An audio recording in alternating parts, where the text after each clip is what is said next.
The year is 2013. PewDiePie is still playing Amnesia. The Harlem Shake is blasting off like the case of virtual diarrhea it is. And Ember was one of the biggest, dickest DPS tanks in game. Right on the coattails of transitioning, Ember was at the top of her game. But knowing what we know about Ember today, what happened?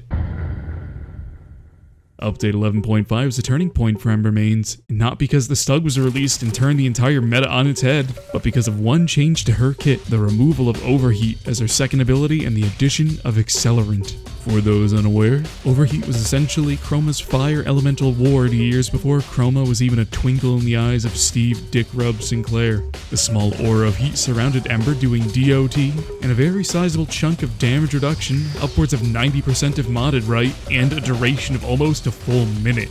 This, coupled with her World on Fire for damage and Fire Blast for CC, she was good at what she did, and that was to ruin the days for anything with exposed flesh. Accelerant removed all of that, but instead gave her the ability to pepper enemies and, you guessed it, Accelerant. This in turn made them more susceptible to heat damage. As you expect, people didn't take kindly to this change, despite being a pretty solid ability. Ember was still good at doing damage, but with a whopping 25 base armor at the time, it was either move or die. Time passed. The game began to shift. Content began to ramp up and challenge. Powerhouses like Mirage, Mesa, Chroma, and Equinox were released, eclipsing our once beautiful Phoenix image with larger numbers and map-covering wide AoEs. DE was slowly but surely shoving this once treasured frame into a place no frame belongs. Level 30 hell. This was a problem, but not for the reasons you may think. Update 22.12. A Glimmer of Hope.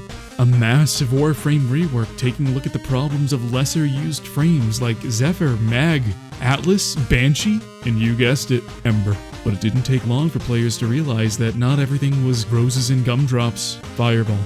It gained the ability to charge for extra damage.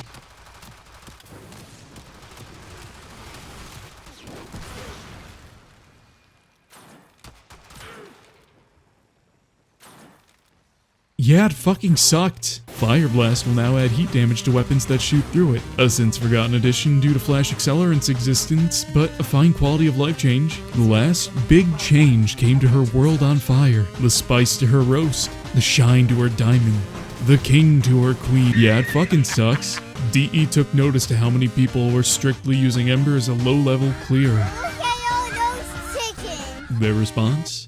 Nerf her. Damage at base wasn't changed, but now had a ramp-up mechanic. The longer the ability was up, the more damage it would gain, capping out at an extra 100%. Pretty nice, right? There was a caveat. As the damage rose, the drain did as well. To make matters worse, so did the range. At 200% range, World on Fire would hardly even reach 15 meters. There are currently Zaws in the meta that reach further. Hardly a World on Fire, maybe a corner of the room. So, was DE successful at fixing the hold W and walk through content issue?